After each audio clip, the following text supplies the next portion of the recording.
질문 하나 있어요. 아까 그 진단 기준 설명을 한번 해주시면. 사실 어떤 심리 검사든 진단 기준이나 문항이 공개되진 않거든요. 그래서 사이코패스에 대해서도 많이 알려진 특성에 대해서만 이제 얘기를 하는데 그 영화에서 이제 눈에 띄는 거는 자기가 입이 찢어진 이유에 대해서 이제 설명을 하는데 매번 설명이 바뀌거든요.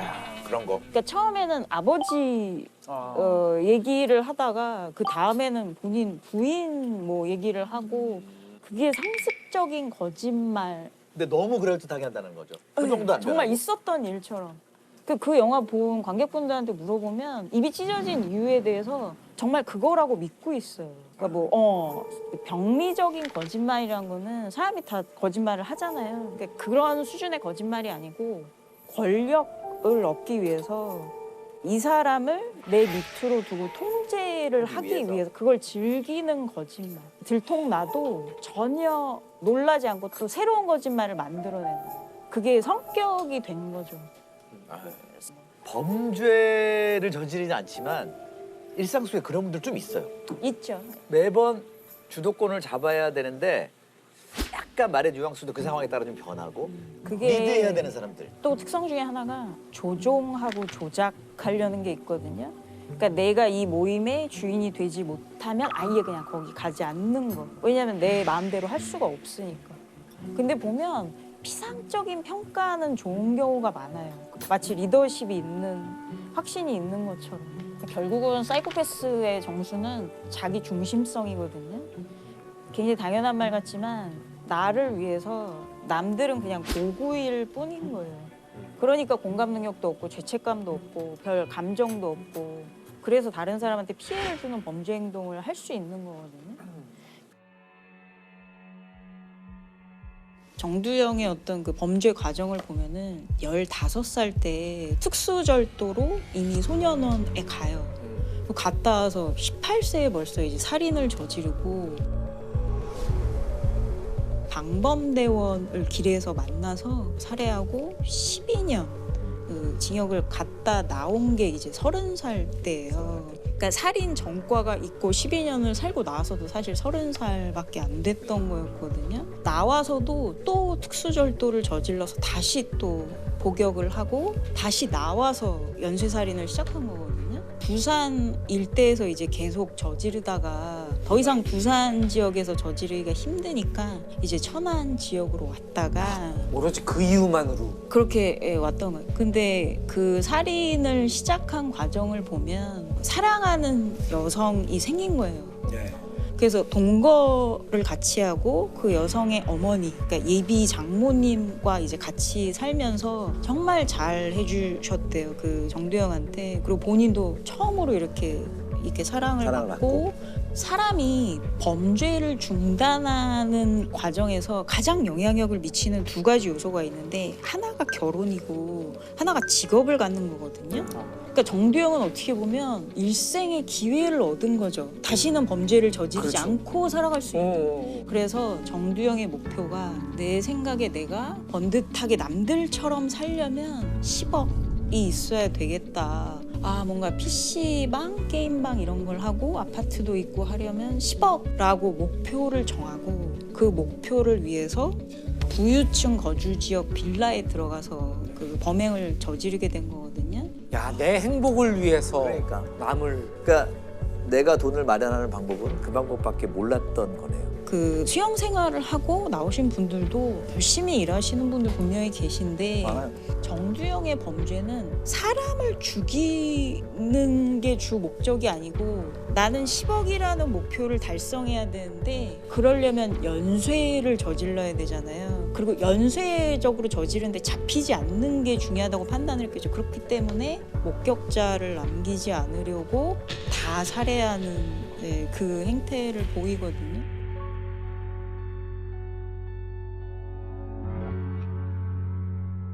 부산 지역에서 계속 저지르다가 어떤 일이 있었냐면 들어가서 2명을 이미 살해했는데 그 집안에 이제 아기가 있었거든요. 근데 처음에 그 아기를 보고 그 공간에서 아이를 작은 방에 넣어놔요. 살해 저지르고 금고를 하려고 하다가 이제 그 아이 엄마가 오신 거예요. 그 처음에는 정두영이 또 이제 상해를 가하다가 그 여자분이 아이가 있다 살려달라고 이렇게 하시니까 정두영이 잠깐 고민을 하다가 아이 잘 키우라고 하고 그 여자분 살려주고 거기 있는 걸 훔쳐갔거든요. 그러니까 목격자가 생긴 거예요. 생존자가 처음으로. 그래서 이제 몽타주가 나오게 된 거예요. 정두영 몽타주가. 근데 또 그 아이의 엄마를 이렇게 이불로 덮는 거 보면은 그 인간적인 죄책감이 없는 사람은 아닐 것 같은데. 그 정두영의 성장 과정이 어릴 때 이제 부모한테 버림받은 거죠. 이제 고아원에서 지내다가 엄마가 재혼하면서 또 데려갔는데 다시 또 거기서 고아원에 왔다는 거예요. 그러니까 엄마한테 2번 버림받았다는 거죠. 그래서 그 엄마는 애 잘 키우라고 뭐 했다는 분석도 있더라고요. 그렇게 인과관계가 또. 참 불행한 사람이군요. 근데 그렇게 큰 사람이 대부분 범죄를 저지르지 않아요. 아, 그렇다고 그게 마치 이제 정당화될 수 있는 건 아니고. 그러니까 약간 그 정두영이 나중에 잡히고 나서 네. 뭐 내 안에 악마가 있다 뭐 이런 얘기를 했는데 나도 뭐 없이 살아가지고요. 남들처럼 그렇게 한번 살아보려고 그랬습니다. 제 마음 자체가 악마였는지도 모릅니다. 근데 생각해보세요. 어떤 사람이 나한테 엄청난 뭐 잘못 피해를 끼쳤는데 그 사람이 내 안에 악마가 있는 것 같다라고 말하면 그 말을 듣는 사람은 어떤 생각이 들까요? 당연히 이 사람이 본인의 책임을 인정하지 않고 회피하는 거. 회피하는 그렇죠. 내 책임이 아니다라는 뜻으로. 그렇죠. 내가 한 게 아니다라는 건 똑같은 거잖아요, 사실은. 나는 선한 사람인데 이런 악행을 저지른 주체는 따로 있다. 그러니까 이런 식의 표현은 내가 어쩔 수 없었다. 통제력이 없었다. 굉장히 무책임한 발언이거든요. 사람들의 목숨을 아무렇지도 않게 생각했던 거죠. 사이코패스, 소시오패스로 봐도 될까요? 그것보다도 그 만성적 범죄자라고 하거든요. 직업 범죄자라고 하는데 말 그대로 범죄가 직업이 된. 그러니까 이게 어떻게 나온 개념이냐면 1945년에 필라델피아에서 태어난 10,000명 정도의 그 코호트 세대를 18년 동안 추적을 해서 경찰에 공식적으로 체포 기록을 이제 본 거거든요. 여기서 굉장히 유명한 개념이 만성적 6%라는 게 18해 동안 이 10,000명이 저지른 모든 범죄의 반을 6%에 해당하는 사람이 저지. 그리고 더 위험한 거는 중범죄 있잖아요. 살인, 뭐 강도, 강간. 그거의 70~80%를 이 6%가 다 저지른 거거든요.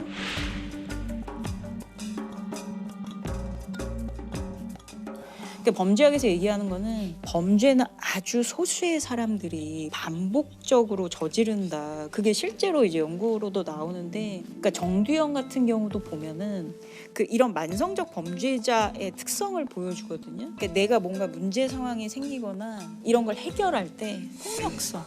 공격적으로 10억을 버는데 우리가 땀 흘려서 이런 게 아예 스크립트에 없는 것 같아요. 인지적 스크립트에 없고 오로지 내가 그걸 빨리 얻을 수 있는 방법은 남의 집을 털어서.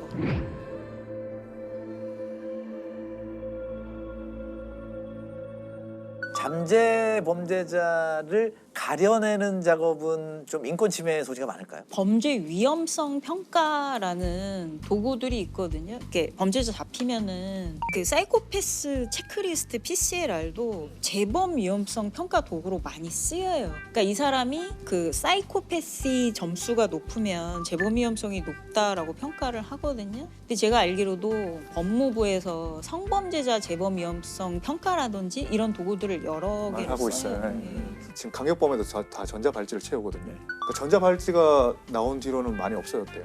왜냐하면 그런 사건이 터지면 일단 전국에 전자발찌 있는 4천여 명 되는데 다 위치 확인해요. 다. 몇 시에 주로 범행을 했나. 그때 보호관찰하면서 그때 전화를 해요. 전화해서 어디 있는지 뭐 하는지 우리가 당신을 알고 있다, 어디 있는지 알고 있다를 이렇게 알려주면서 스스로 조심하게 만드는 거죠. 정두영이 내 안에 악마가 있다 이런 얘기를 했잖아요. 정남규 같은 경우에도 무슨 말을 했냐면 야누스의 두 얼굴, 내 안에 또 다른 나가 있다.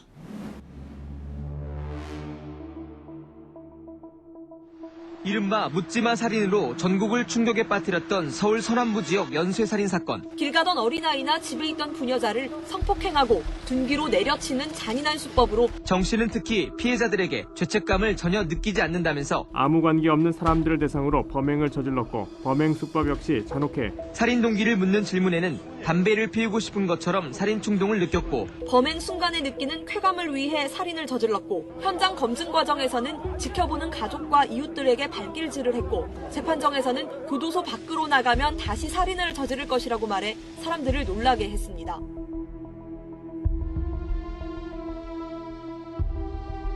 이게 그 정남규가 정남규. 쓴 편지거든요. 네. 그래서 이 안에 나와 있는 내용을 같이 보면서 얘기를 나눠보고, 근데 다만 제가 이제 좀 걱정이 되는 거는 네. 혹시나 뭐 진술 분석 기법이라든지 이런 게 또 방송을 통해서 나가는 거 아니냐 또 우려하시는 분들이 계시는데, 저런 표현에 대해서 이런 생각을 해볼 수 있겠구나라는 정도에 대해서만 제가 말씀을 드릴 거기 때문에 너무 걱정 안 하셔도 될 것 같아요.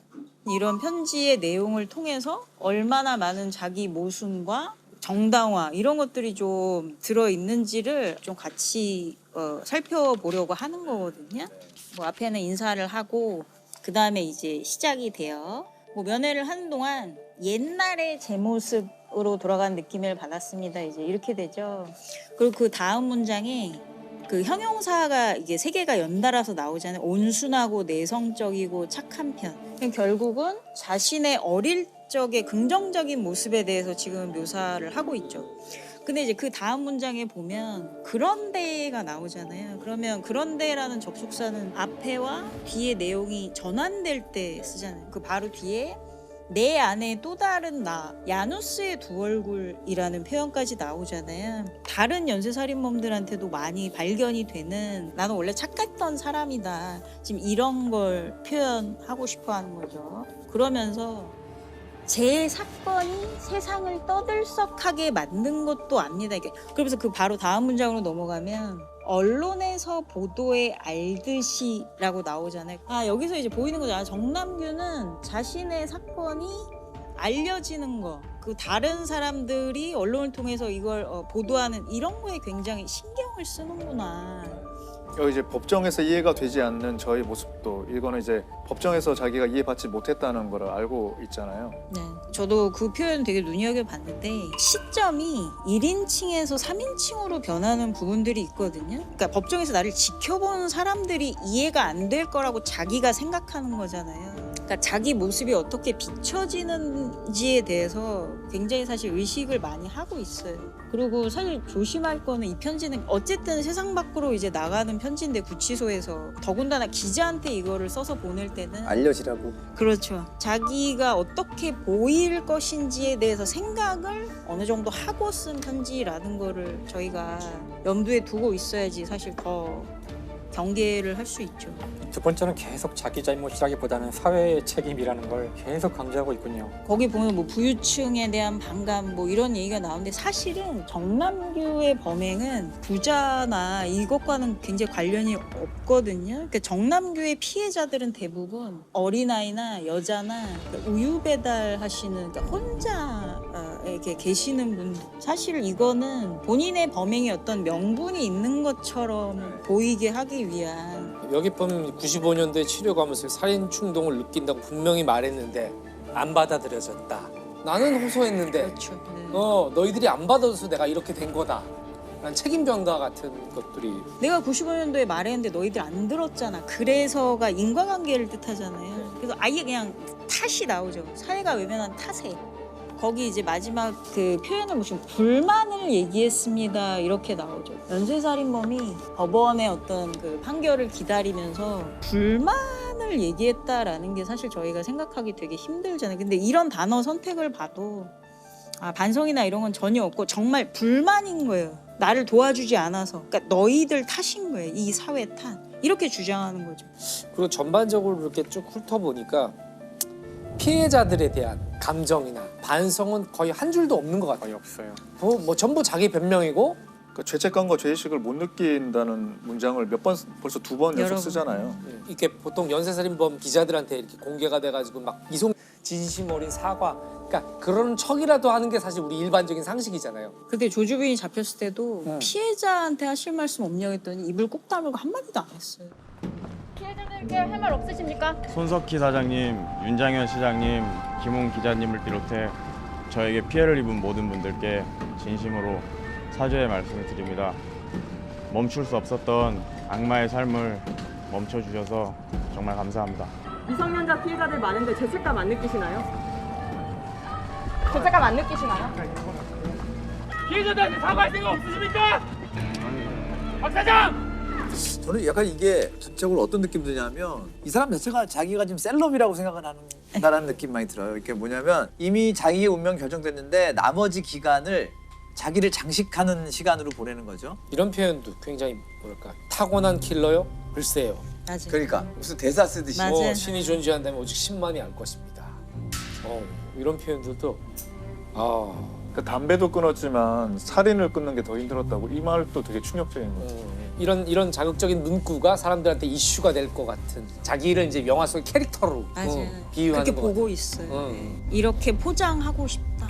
이런 사람으로 비춰지고 싶다. 예. 근데 여기도 보면은 저와 피해자는 세상에서 비극적으로 희생양이 된 셈이죠라는 표현이 나오거든요. 그러니까 이걸 보면 그러니까 기자한테 자기를 포장하고자 하는 글에 이게 들어가 있다는 거는 정말 그러니까 사이코패스가 이 사람이 맞아. 아니면 뭐 공감이 안 되는 거잖아요. 맞아.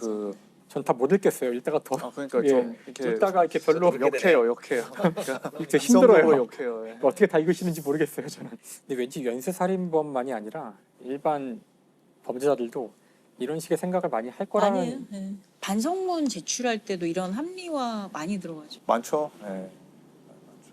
이 사람이 이런 거를 기자한테 보낼 정도면 재판장한테 반성문으로 썼을 것 같거든요. 이 똑같이 않더라도 상당한 내용을 재판장이 그거 보면 더 사형을 해야 된다고 생각했을 그렇죠. 것 같아요. 이 저도. 사람은 정말 그렇겠구나. 돌아갈 수 없는 사람이다. 실제 판결을 어떻게 봐요? 사형 선고. 이고 마지막에 거기 연쇄살인범은 절대 용서할 수 없지만 점점점점 이렇게 되잖아요. 그 안에 생략된 말을 생각하면 연쇄살인범은 절대 용서할 수 없지만 나는 이 세상의 피해자니까 나는 다르게 대해달라는 거죠. 용서해달라고. 그 결국은 마지막에 아무튼 이로 시작하는 거기가 내가 피해자다. 그러니까 위에는 다 필요 없는 거예요. 네. 아무튼. 맞아요. 결론을 정해놓고 쓰면 막 쓰다가 이쯤이면 됐다라고 갑자기 아무튼 들어간 거예요. 맞아요. 네, 할 얘기도 바닥났고. 저도 말 꼬이면 아무튼 많이 하는데 못 하겠는데 지금.